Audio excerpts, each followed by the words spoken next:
Bom, vamos direto ao ponto. Quem tá aí no dia a dia liderando um negócio é, antes de tudo, humano, né? Ninguém aqui é uma máquina de produtividade impenetrável. E o que a gente vai explorar nessa análise hoje é justamente como as emoções do nosso dia a dia impactam diretamente a nossa constância e, claro, os resultados financeiros de um negócio. A ideia aqui não é buscar uma perfeição robótica, mas sim desenvolver aquela maturidade emocional necessária para não deixar o barco afundar quando os dias difíceis chegarem.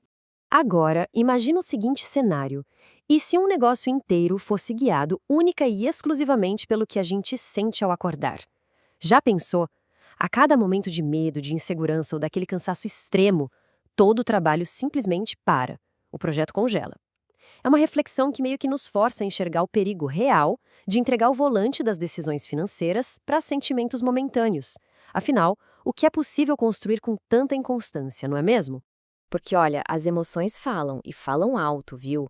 Mas elas quase nunca dizem a verdade absoluta. O nosso cérebro, quando está sobrecarregado, adora sussurrar umas mentirinhas, tipo, nossa, vai dar tudo errado, vão te julgar, ninguém quer comprar isso. Ou então aquele clássico disfarce do medo, ah, deixa isso para amanhã. Quando a gente coloca esses pensamentos intrusivos sobre uma lupa, o padrão de sabotagem fica muito óbvio. A grande sacada nos momentos de tensão é se perguntar: essa emoção está realmente tentando proteger o negócio ou está só quebrando as engrenagens do meu progresso? E é exatamente aqui que a gente entra na diferença crucial entre o cansaço real e aquela vontade impulsiva de fugir das coisas. Sabe, nem toda falta de energia significa preguiça. A gente precisa separar muito bem a exaustão física da fuga emocional. Quando o corpo atinge o limite, a bateria zera mesmo, não tem jeito.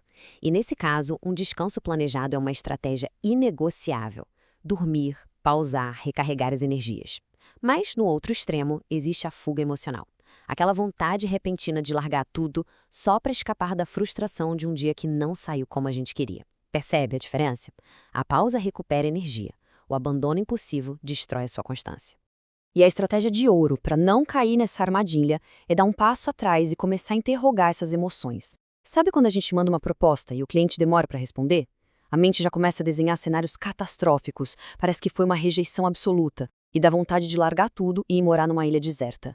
Mas espera aí, pergunta para si mesmo, isso é um fato comprovado ou é só uma hipótese que eu acabei de criar na minha cabeça? Na maioria das vezes, a pessoa do outro lado só estava ocupada. Questionar o que se sente quebra esse feitiço. Isso levanta um ponto super interessante. Será que a paralisia bateu por causa do desânimo? Ou será que o desânimo ganhou força justamente porque a gente parou de se mover? O movimento acende a lâmpada da clareza. Enquanto cruzar os braços, só alimenta aquele emaranhado sombrio de ansiedade. Agir, mesmo sem ter a mínima vontade no início, é o antídoto definitivo contra a agonia de ficar estagnado.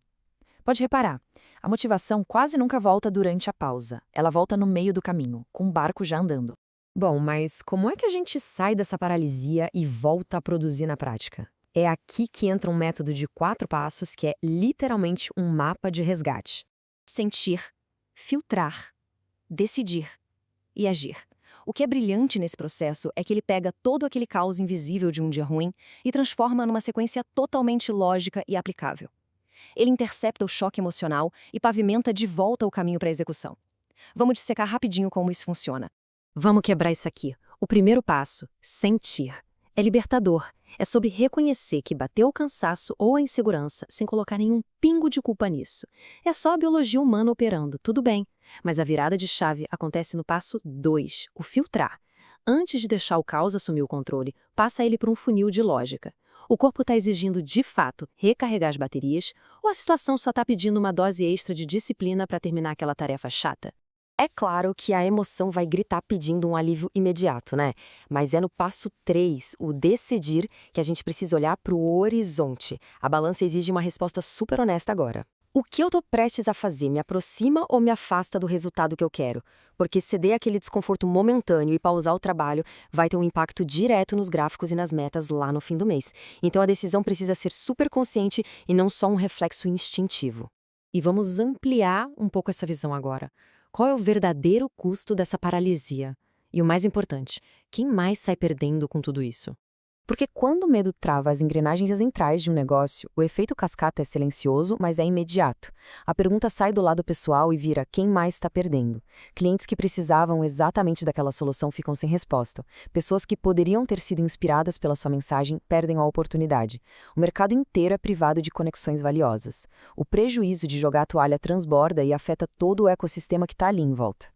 Então, a gente chega numa constatação que é meio dura, mas extremamente necessária. Toda omissão é, no fim das contas, uma decisão. Enquanto o relógio está rodando, a inação cobre o seu preço. Se não tiver atitude, não vai ter mágica. Simples assim.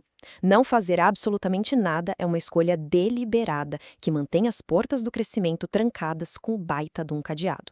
E é por isso que o quarto passo, o agir, é tão vital. O segredo para quebrar as correntes da paralisia não está em dar um passo gigante, mas sim na intenção. Coisa simples: responder as mensagens de 3 clientes, fazer um acompanhamento rápido, mandar um e-mail, postar alguma coisinha. São movimentos muito curtos, muito objetivos, mas que estilhaçam aquele bloqueio na mesma hora e devolvem o controle da situação para a mente estratégica. Vamos dar uma diminuída no ritmo aqui para absorver isso, porque essa mudança de mentalidade é um baita divisor de águas. Existe um abismo enorme entre duas formas de encarar o amanhã. De um lado, a gente tem a esperança passiva, aquele murmúrio conformista que diz, uma hora a energia volta, uma hora as coisas melhoram. E do outro lado, atravessando a tempestade, está a esperança ativa. Ela diz o seguinte: eu acredito que o cenário pode melhorar e é justamente por isso que eu levanto e ajusto as velas agora. É literalmente a diferença entre ficar aguardando o vento bater e começar a remar. E para fechar, a grande síntese da maturidade emocional se resume a essa frase aqui: as emoções podem falar, mas quem decide sou eu. É perfeitamente normal sentir o peso do cansaço, a força da insegurança, tudo bem. Mas no fim do dia, as suas mãos têm que estar firmes no volante. A reflexão que fica para o próximo dia cinzento que aparecer é esta: quando a incerteza gritar lá no banco do passageiro, quem é que realmente vai assinar a decisão final do seu negócio? Fica aí o pensamento. Muito obrigado por acompanhar mais esta explicação e a gente se vê na próxima análise.